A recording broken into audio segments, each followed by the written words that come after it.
Hey guys, welcome back to my channel. இந்த video நம்ம என்ன பார்க்க போகிறோம் அப்படின்னா செரிப்ரல் பாலசி தான் பார்க்க போகிறோம். இது மாதிரி வீடியோஸ் வேணும் அப்படின்னா கண்டிப்பாக நம்ம சேனலை சப்ஸ்கிரைப் பண்ணிக்கோங்க. அண்ட் வேறு ஏதாச்சும் கண்டென்ட் வேணும் அப்படின்னா கண்டிப்பாக கமெண்ட் பண்ணுங்கள். நான் அந்த டாப்பிக்கை உங்களுக்கு கூடிய சீக்கிரம் போஸ்ட் பண்ணிவிடுவேன். ஃபர்ஸ்ட் நம்ம இன்ட்ரோடக்ஷன் பார்ட் பார்க்கலாம். ஓகேவா? ஓகே, ஃபர்ஸ்ட் இன்ட்ரொடக்ஷனில் என்ன சொல்கிறாங்க அப்படின்னா செரிப்ரல் பாலசி அப்படின்றது ஒரு மோட்டார் டிஸ்ஃபங்க்ஷன். ஸோ செரிப்ரல் பாலசினால் கண்டிப்பாக மோட்டார் சிஸ்டம் தான் சிவியராக இங்கே அஃபெக்ட் ஆகுது. ஸோ அதனால இது மோட்டார் டிஸ்ஃபங்க்ஷன் அப்படின்றது சொல்லியிருப்பாங்க. செரிப்ரல் அப்படின்றது என்னது, செரிப்ரம் ஒரு பார்ட் ஆஃப் த பிரைனை இண்டிகேட் பண்ணுது. ஸோ பாலசி அப்படின்றது என்னது, மசில் வீக்னஸ் ஆகுது, பேலஸ் ஆகுது, மூவ்மெண்ட் அங்கே அஃபெக்ட் ஆகுது. ஸோ இதுதான், இதை வச்சு நீங்கள் அது கொஞ்சம் ஞாபகம் வந்துடும் உங்களுக்கு. இதை வச்சு நீங்கள் எழுதிடலாம். ஸோ இன்ட்ரொடக்ஷன் பார்ட்டில் 3 பாயிண்ட் தான். It is a motor dysfunction. இது மோஸ்ட் காமன்லாம் இன்ஃபான்ட் சில்ட்ரன்ஸ் தான் அஃபெக்ட் பண்ணும். நெக்ஸ்ட் செரிப்ரல் அப்படின்றது பிரைன் இண்டிகேட் பண்ணும். பாலசி அப்படின்றது என்னது, weakness, movement, loss of movement, இது இண்டிகேட் பண்ணுது அப்படின்னு சொல்லுவோம். நெக்ஸ்ட் ப்ராப்பர் டெஃபினேஷன் ஒன்று பார்த்தலாம்.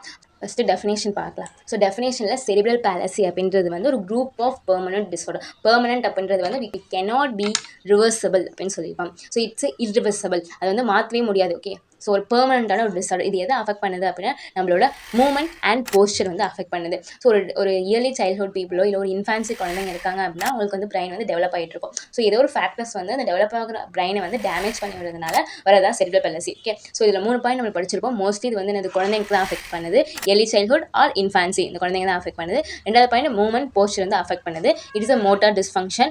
அண்ட் செரிப்ரல்னா பார்ட் ஆஃப் த பிரைன், பாலசினா weakness, loss of movement, posture, இது கூட நம்ம எழுதிக்கலாம். ஸோ எவ்வளோ தான் டெஃபினேஷன் அண்ட் இன்ட்ரொடக்ஷன். நெக்ஸ்ட் நம்ம இன்சிடென்ட்ஸ்க்கு போகலாம். நெக்ஸ்ட் இன்சிடென்ட்ஸ் பொறுத்த வரைக்கும் இன்சிடென்ட்ஸில் என்ன சொல்லியிருக்காங்க அப்படின்னா ஒரு 1000 குழந்தைங்க பிறக்கிறாங்க அப்படின்னா அதில் 2% ஆஃப் குழந்தைங்க செரிப்ரல் பாலசியால் அஃபெக்ட் ஆகுறாங்க அப்படின்னு சொல்லியிருப்பாங்க. அந்த குழந்தைங்க யாராக இருக்காங்க அப்படின்னா ப்ரீ மெச்சூர் பேபி, முன்னாடியே அந்த குழந்தைங்க பிறக்குது. So premature baby 37 weeks complete ஆகாமல் அதுக்கு முன்னாடியே அந்த குழந்தைங்க பிறக்கிறாங்களே, ஸோ அவங்களுக்கு தான் இந்த செரிப்ரல் பாலசி அஃபெக்ட் ஆகுது அப்படின்னு சொல்லுவாங்க. Next low birth wait baby. So கம்மியான வெயிட் இருக்க குழந்தைங்களுக்கு சிபி அஃபெக்ட் ஆகுது அப்படின்னு சொல்லுவாங்க. மெயினாக நிறைய காசஸ் இருக்குது. அது மெயினாக என்ன சொன்னால் premature baby, low birth baby, இவங்களுக்கு தான் செரிப்ரல் பாலசி அஃபெக்ட் ஆகுது அப்படின்றத சொல்லியிருக்காங்க.